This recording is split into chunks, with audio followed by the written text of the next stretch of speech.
ಬೆಳಕಿನ ಹಬ್ಬ ದೀಪಾವಳಿ ಸಮೀಪಿಸುತ್ತದೆ.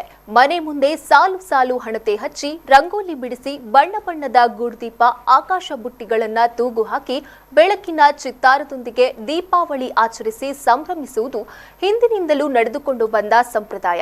ಕೊರೋನಾ ಮಹಾಮಾರಿಯಿಂದ ಕಂಗೆಟ್ಟ ಜನರಲ್ಲಿ ಹಬ್ಬದ ಸಂಭ್ರಮ ಇಮ್ಮಡಿಗೊಳಿಸಲು ಹಾಗೂ ಪ್ರಧಾನಮಂತ್ರಿಯವರ ಆತ್ಮನಿರ್ಭರ ಕಲ್ಪನೆಯನ್ನ ಪ್ರೋತ್ಸಾಹಿಸುವ ನಿಟ್ಟಿನಲ್ಲಿ ಪರಿಸರಕ್ಕೆ ಪೂರಕವಾದ ಬಣ್ಣ ಬಣ್ಣದ ಮಣ್ಣಿನ ಹಣತೆಗಳು ಹಾಗೂ ಚಿತ್ತಾಕರ್ಷವಾದ ಮಣ್ಣಿನ ಗೂಡುದೀಪಗಳು ಜನರ ಗಮನ ಸೆಳೀತಾ ಇದೆ. ಹಿಂದೆಲ್ಲ ಮಣ್ಣಿನ ಹಣತೆಗಳನ್ನಿಟ್ಟು ದೀಪಾವಳಿ ಆಚರಿಸಲಾಗ್ತಾ ಇತ್ತು. ಕ್ರಮೇಣ ಪಿಂಗಾಣಿ ಹಣತೆಗಳು ಮಾರುಕಟ್ಟೆಗೆ ಲಗ್ಗೆ ಇಟ್ಟ ಬಳಿಕ ಮಣ್ಣಿನ ಹಣತೆಗಳು ಮೂಲೆಗುಂಪಾಗಿದ್ದವು.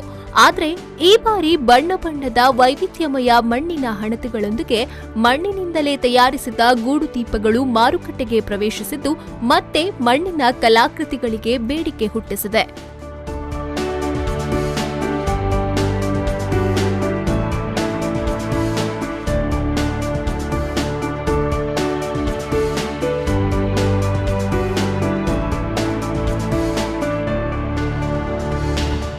ಬಂಟ್ವಾಳದ ಅಗ್ನಿಶಾಮಕ ಠಾಣೆಯ ಮುಂದೆ ಇತ್ತೀಚೆಗಷ್ಟೇ ಉದ್ಘಾಟನೆಗೊಂಡ ಭದ್ರಾ ಹೋಮ್ ಅಪ್ಲಯನ್ಸಸ್ನಲ್ಲಿ ಬಗೆ ಬಗೆಯ ವಿವಿಧ ಬಣ್ಣದ ಮಣ್ಣಿನ ಹಣತೆಗಳು ಹಾಗೂ ಮಣ್ಣಿನಿಂದ ತಯಾರಿಸಿದ ಬಣ್ಣದ ಗೂಡುದೀಪಗಳು ಮಾರಾಟಕ್ಕೆ ಲಭ್ಯವಿದೆ.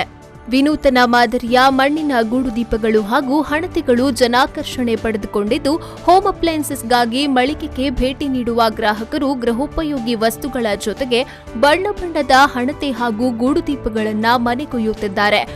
ಸ್ಥಳೀಯ ಗುಡಿ ಕೈಗಾರಿಕೆ ಉದ್ದಿಮೆಗಳನ್ನ ಪ್ರೋತ್ಸಾಹಿಸುವ ನಿಟ್ಟಿನಲ್ಲಿ ಪ್ರಧಾನಿಯವರ ಆತ್ಮನಿರ್ಭರ ಯೋಜನೆಗೆ ಪೂರಕವಾಗಿ ವಿಭಿನ್ನ ಹಾಗೂ ಆಕರ್ಷಣೀಯವಾಗಿ ಮಣ್ಣಿನಿಂದ ತಯಾರಿಸಿದ ಹಣತೆ ಹಾಗೂ ಗೂಡುದೀಪಗಳು ಈ ಬಾರಿಯ ದೀಪಾವಳಿಗೆ ಹೊಸ ಮೆರುಗು ನೀಡಲಿದೆ. ಜೊತೆಗೆ ಪರಿಸರಕ್ಕೂ ಪೂರಕವಾಗಿದೆ.